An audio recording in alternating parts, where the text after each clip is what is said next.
Hello fellow grower, magandang araw po. In this video, ang topic natin ay kung gaano ba katapang ang lason na taglay nitong mga insecticide or fungicide na ini-spray natin sa ating mga halaman.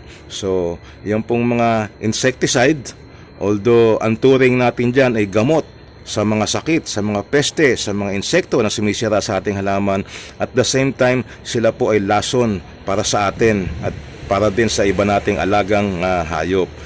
So ito pong mga insecticide na yan, mayroon din silang kanya-kanyang level of toxicity. At yan po ay makikita natin sa color indicated sa kanilang lalagyan. At yung color indication na yon, normally po ay matatagpuan natin sa ilalim. Halimbawa ito, ayan yung ating malatayon, ang level of toxicity niya kulay green. And then halimbawa itong isang ito, kulay blue naman. Yan. And then ito halimbawang isang ito, kulay dilaw naman siya. Yan. Yan po mga color na yan ay nag-i-indicate kung gaano ba katapang yung insecticide o fungicide na ating ginagamit sa halaman. Pati na halimbawa yung ating ginagamit laban sa lamok or ipis, kagaya nito, ito kulay green yung color niya, color indication dito sa kanyang lata. Pareho din po yan ng mga bygone na ginagamit natin, meron ding level of toxicity yan, yung mga mosquito coil. Normally yung bygone kulay green, wala lang ako dito nung karton. Sa tindi naman, sa tapang ng toxicity, meron tayong 4 na kulay na matatagpuan, pero normally 3 lang ang makikita mo dito sa atin sa Pilipinas. Nandiyan yung kulay green, kagaya nito, kulay green, and then kulay blue, and then itong kulay dilaw. Yan. Yung isa, kulay pula naman. Yung kulay pula, ang naka-indicate halimbawa sa kanyang bote o sa kanyang pakete, yung po ay banned sa Pilipinas kasi yun yung pinakamatapang ang lason. So, sa level of toxicity, pinakamababa ang kulay green. Yan. So, halimbawa itong ating malatayon, kasama siya dun sa ang level of toxicity niya ay slightly toxic. So, kulay green, slightly toxic. Sumusunod naman sa kulay green ang kulay blue. Ang kulay blue naman, ang level of toxicity niya, sinasabi ay moderately toxic. And then, yung kulay dilaw naman, kagaya nito, yan po ay highly toxic.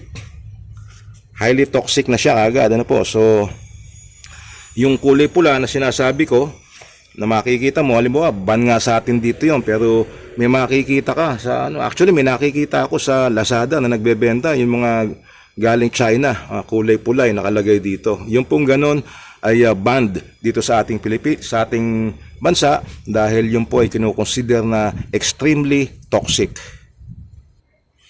Kaya naman paggagamit tayo ng mga ganitong insecticide para sa ating halaman, although sabi ko nga sila ay gamot laban sa peste sa ating mga tanim, at the same time sila ay lason sa atin. So dapat maintindihan natin, dapat alam natin kung ano yung mga ipinagbabawal na gawin. Yan naman po ay makikita mo sa likod ng kanilang pakete o likod ng kanilang bote at nakasulat. Sa halimbawa, ito po itong highly toxic. Ayan, nakalagay na sa kanya, warning, harmful. Ayan. So, may sinasabi na dito sa kanya, babala. Ayan, babasahin natin.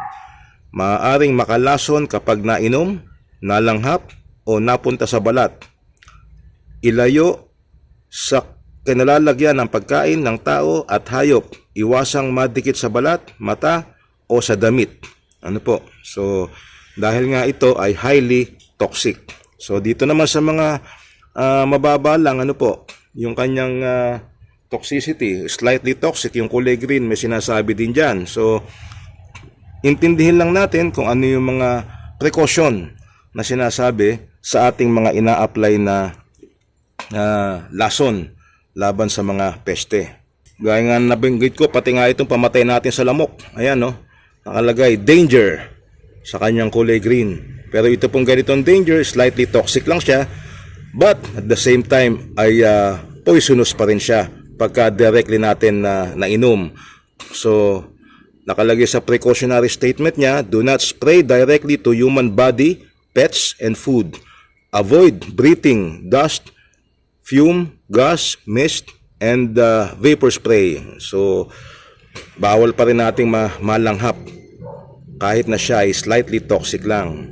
So kung nagbabalak kang bumili ng insecticide na po laban sa mga sumisira sa iyong tanim, tingnan mo mabuti kung paano sila dapat gamitin at unawain na rin yung kung gaano katapang yung lason na ating i-apply sa ating kapaligiran.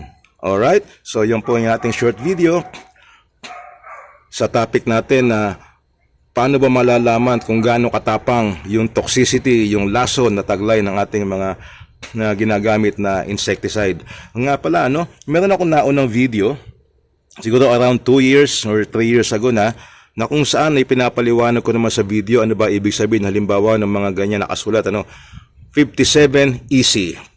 Yan. So ano ba yung ibig sabihin yan? Yung mga nakalagay na WP, yung wettable powder, ano ba ang ibig sabihin nun? Halimbawa, ito, 1.8 EC. Ano naman ang ibig sabihin yan? Ito, 70% wettable powder, fungicide. So, nandun sa video na yon na in-upload ko about 2 years or 3 years ago. Anyway, ilalagay ko po yung link towards the end of this video. Alright? So, hanggang dito na lang. Maraming salamat po sa panonood at sana ay nakapulot kayo ng konting kaalaman dito sa ating short video. Bye-bye!